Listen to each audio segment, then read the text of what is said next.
And of course, it's the decorative program on the lintels that provides some of the most important stylistic references we have. Here you have a pair of makara, mythical creatures, part crocodile with the trunk of an elephant and the body of a fish, as framing devices for a central image, seen in that mandala at the very top. And that particular stylization we of course see in northern Karnataka and Badami Aioli region, and close links, I think, stylistically to that part of India. Next, please. A detail, little figures issuing from the mouth of the makara, a subject we see already in Kushana art. Next. Early Vishnu types. I won't spend time going into iconographic development of Vishnu, but starts out one form, evolves into something rather different over between the, say, the late 4th, early 5th century and the 7th century. Next. And we end up with spectacular over life-size Vishnus like this from Thailand. Understated, very plain. The decoration would have been in fitted jewelry and textiles during festival, but the images themselves are not adorned, unlike the Indian tradition where alamkari, where adornment is a necessary part of worship. Here, in beautification. Here, that idea didn't prevail, and the images tended to be very simple and plain, classic. This is an object which was approved for the exhibition, but we had conservation issues, and so it didn't come in the end. It's around 7 feet high, spectacular image of Vishnu from the ancient city of Sitep in central Thailand. One of the great masterpieces of first millennium sculpture. The Devi is very important in Southeast Asia. She assumes a key role in many of these early societies, sometimes two-armed as we think Parvati, and then four-armed standing on the head of a buffalo, which we read as a Durga image. These are important early representations of the goddess.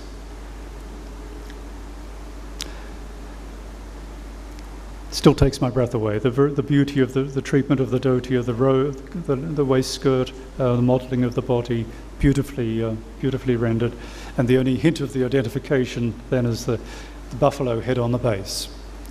And that, of course, is a South Indian tradition. You'll see that in Pallava and early Chola temples. The goddess is shown standing on the buffalo head, not the entire body, just the head. Next, please.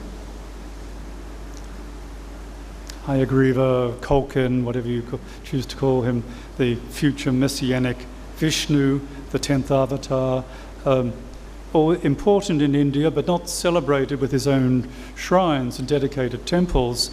Here in Cambodia, this is a 6-foot-high image.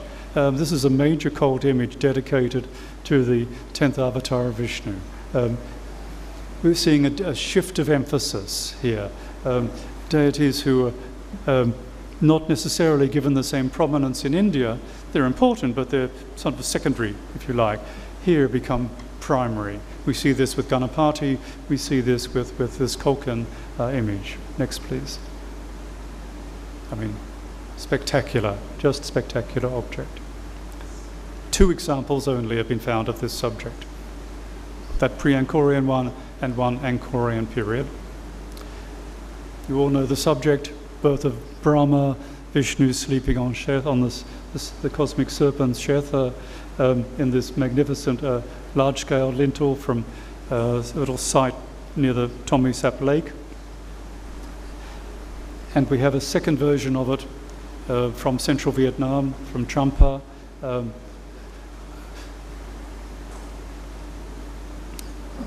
Late 7th century in both cases, with this subject it clearly becomes very important, and be it significant or otherwise, we don't know, but there was intermarriage between the Khmer ruling family in Isanapura, that's the city of Sambor Prekuk today, and the ruling household of one of the major Cham states of central Vietnam. A Khmer prince married a Cham princess and moved to coastal Vietnam. Whether there's any in this same time frame, the inscriptions tell us this. So the mechanisms for transporting ideas, imagery, he probably would have, as a prince of a royal household, he would have taken priests with him. His personal priests would accompany him when he moved and established his life in Trungpa. And so the mechanisms for transmitting this imagery are there.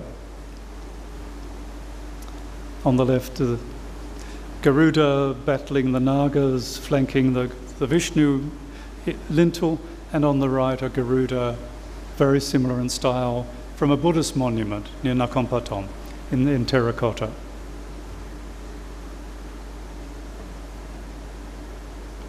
From central Vietnam, Vishnu riding on Garuda, Vishnu Asana, Garuda Asana, late Cham piece around 10th century. Then we move to what I call Shiva's world, the landscape which was populated by Shiva, very, very important, and a series of, there's a main view of the Shiva room, a linga sanctuary, two Devis flanking the passageway to it, and a Shiva's ball situated in the center. Next, please. Whole series of images: the Ganesha, the Skanda, the Ayana, all these key figures from across Southeast Asia. You see this? Okay, it's a Buddha pada or it's a Vishnu pada, but the inscription tells us that it's the footprints, the lotus footprints of Lord Shiva. It's a Shiva pada. Now, Shiva padas are not that common in the subcontinent. They exist, but they're not that common. Here, a significant representation of the Shiva pada in eastern Cambodia. We know that the Pashupat sect of Shaiva ascetics, who were very active in the Deccan, also had great success in Cambodia. There are inscriptions that tell us this, that they were appointed to high positions in terms of managing temples. One was celebrated as a poet in the service of his son of Aman in the 6th century. So we know that these priestly communities and the Pashupats were rather outsider sect. They're rather extreme Shaiva rishis, but they have a significant impact in mainland Southeast Asia. Next, please. They're probably responsible for something like this: Shaiva Trishula emerging from a vase of plenty. On the base there looks like a flower, but I think it's probably intended to be Shiva's battle axe, the blade of the axe projecting to the right, and a long inscription by the donor, who identifies himself as a Shaiva ascetic in his 80th year. So this was a personal donation by a wealthy priest to his Shaiva temple. Spectacular piece. Next. Merchant seals, again with Shaiva imagery. The die for this is probably an import from India. You have the trident, you have the seated bull, and I think the third motif on the right of the seal is probably a frontal view of a Garuda, of course, which was the royal Gupta emblem. So this is probably a late Gupta merchant seal. The inscription is a proper name, so a name of a person. So it's probably a merchant seal. Next. Spectacular stowed lingas from central Vietnam, incredibly sophisticated, which would have had to be installed into the foundation of the temple, the sanctuary, and then the brick structure built around it.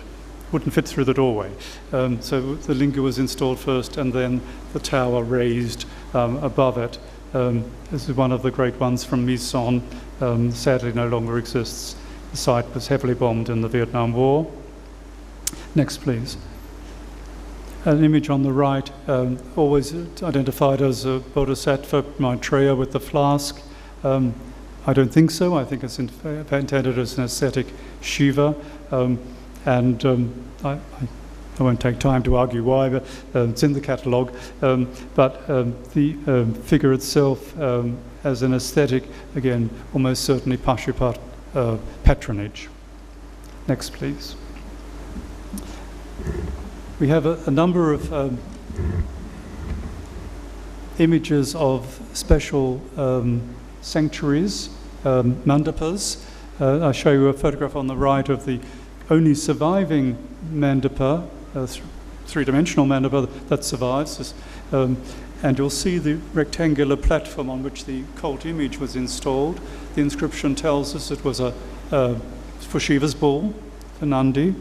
A silver Nandi was placed there, according to the inscription. On the left, an offering platform with